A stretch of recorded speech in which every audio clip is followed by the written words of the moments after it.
కేరళలో కుండపోత వానలు పడుతున్నాయి. కొల్లాంలో ఎడతెరపు లేకుండా దంచి కొడుతున్నాయి వర్షాలు.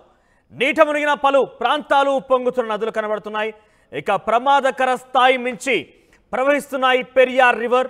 ఇక పెరియార్ నది వరద ఉధృతికి నీట మునిగాయి ఆలువాల్లోని మనుపురం శ్రీ మహాదేవాలయం. ఇక పలు చోట్ల విరిగిపడ్డాయి కొండ చర్యలు. భారీ వర్షాలకి ఇప్పటివరకు 8 మంది కేరళలో మృతి చెందినట్టు తెలుస్తోంది. ఇక మరో 48 గంటల పాటు అతి భారీ వర్షాలు కురిసే అవకాశం కనబడుతోంది. ఇక ఇటు వర్షాకాలం ప్రారంభమైందంటే మొదలు కేరళలో భారీ వర్షపాతం నమోదవుతూ ఉంటుంది. తరచుగా ప్రతి ఏడు మనం కేరళలో వరదలు లాంటివి సంభవించడం చూస్తూనే ఉన్నాం. మరోసారి ఈ ఘటన మొదలైంది. ఈ వర్షాకాలం ప్రారంభమైంది. పెద్ద ఎత్తున కేరళలో అతి భారీ వర్షాలు పడుతున్నాయి.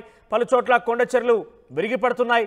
కొన్ని చోట్ల నదులు ఉప్పొంగుతున్నాయి. మీరు చూస్తున్నారు నుగు డ్యామ్ మైసూర్ దగ్గర ఇది పెద్ద ఎత్తున ఈ డ్యామ్ ఉప్పొంగుతున్నటువంటి దృశ్యాలు ఆర్టీవీ స్క్రీన్ మీద చూస్తున్నారు. ఇదే స్థాయిలో ప్రమాద కంటికలు మోగిస్తూ నదులు డ్యాములు పరవలు తొక్కుతున్నాయి, పొంగి పొర్లుతున్నాయి.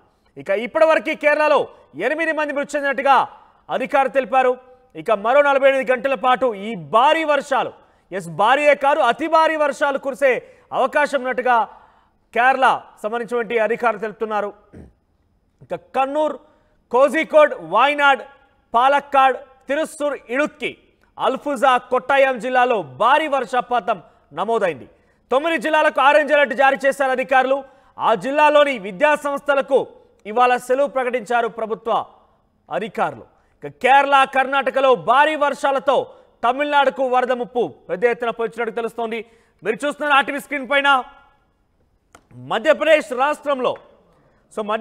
రాష్ట్రంలో ప్రమాద గంటికలు మోగిస్తూ పెద్ద ఎత్తున నది ఉప్పొంగుతున్నటువంటి దృశ్యాలు మీరు చూస్తున్నారు.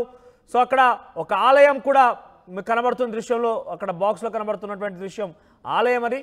సో అక్కడ పూర్తిగా కూడా ఉన్నటువంటి దృశ్యాలు మనం చూస్తున్నాం. సో ప్రమాద గంటికలు మోగిస్తూ అక్కడ నదులు వాగులు ఉప్పొంగుతున్న పరిస్థితి కనబడుతోంది.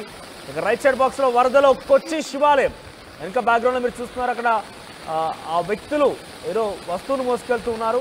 సో దాని వెనకాలన్నటువంటి అదంతా కూడా ఆలయ పరిసర ప్రాంతం అంతా కూడా ఆలయం పూర్తిగా మునిగిపోయింది.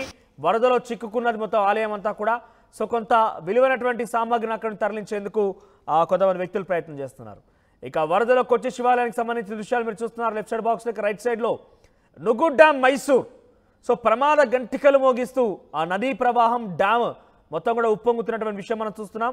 సో వరద పైనుంచి చాలా తీవ్రంగా వస్తున్న నేపథ్యంలో నుగు మైసూర్ దగ్గర ఈ పరిస్థితి నెలకొందని చెప్పొచ్చు. పెద్ద ఎత్తున కర్ణాటక, కేరళలో భారీ వర్షాల కారణంగా తమిళనాడుపై కూడా ఎఫెక్ట్ పడబోతోంది.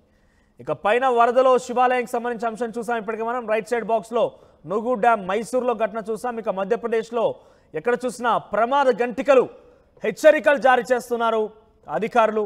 ఓవైపు పెద్ద ఎత్తున భారీ వర్షాలు నమోదవుతున్నాయి, మరోవైపు ఎక్కడెక్కడ వరదలతో ప్రజలు జీవనం మొత్తం కూడా స్తంభించిపోయింది. అక్కడ నదులు ఉప్పొంగుతున్న నేపథ్యంలో కొంత ఇబ్బందికర వాతావరణం నెలకొన్న పరిస్థితి కనబడుతోంది. ఇక లెఫ్ట్ సైడ్ బాక్స్లో మీరు చూస్తున్నారు కింద నుగు డ్యామ్ దగ్గర కొంతమంది బహుశా వాళ్ళు చిక్కుకొని ఉంటారు. ఆ చిక్కుకున్నటువంటి ఆ వ్యక్తుల్ని బయటికి తీసుకొచ్చేందుకు ప్రయత్నిస్తున్నారు. సో దానికి సంబంధించిన దృశ్యాలు మీరు చూస్తున్నారు. సో మీరు కనుక అక్కడ నది కానీ డ్యామ్ కావచ్చు, ఇతరత్ర టూరిజం స్పాట్స్ ఏమైనా ఉన్నాయి, వెళ్ళి చూసొద్దాం వర్షాకాలంలో బాగుంటుందనే ఒక పర్పస్లో కనుక వెళ్తే డెఫినెట్గా ఒకటి గుర్తుపెట్టుకోండి, ప్రమాదం ఏ మూల నుంచైనా పొంచి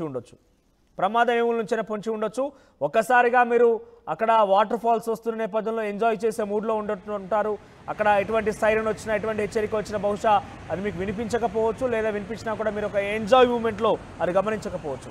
ఈ నేపథ్యంలో ఒక్కసారిగా ఎగువన పడ్డటువంటి ఆ వర్షాల కారణంగా వరద గనక ఉప్పొంగితే, ఆ ప్రవాహం గనక ఎక్కువగా వస్తే డెఫినెట్గా ఆ ప్రవాహం, ఆ నది ఉధృతంగా ఫోర్స్తో మీరు చిక్కుకునే అవకాశం ఉంటుంది. ఆ వరద ఆ ధాటికి మీరు ఇబ్బంది పడే అవకాశం కూడా ఉంటుంది.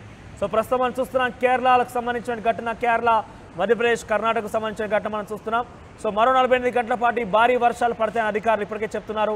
ఇక కొన్ని జిల్లాలో మనం చూస్తే కనుక కేరళకు సంబంధించినటువంటి అల్ఫుజా, కొట్టాయం, పాలక్కాడ్, తిరుస్సూర్, ఇడుక్కి, కన్నూర్, కోజికోడ్, వాయనాడ్ జిల్లాలో 9 జిల్లాలో అతి భారీ వర్షపాతం నమోదైన కారణంగా వరదలతోని మొత్తం కూడా నదులు ఉప్పొంగుతున్న నేపథ్యంలో రోడ్లపైకి నీరు చేరిన నేపథ్యంలో ప్రభుత్వ పాఠశాలకు కావచ్చు, ప్రైవేట్ పాఠశాలకు మొత్తం మీద విద్యా సంస్థలన్నింటి కూడా బంద్కి సెలవుకు ప్రకటించారు అధికారులు.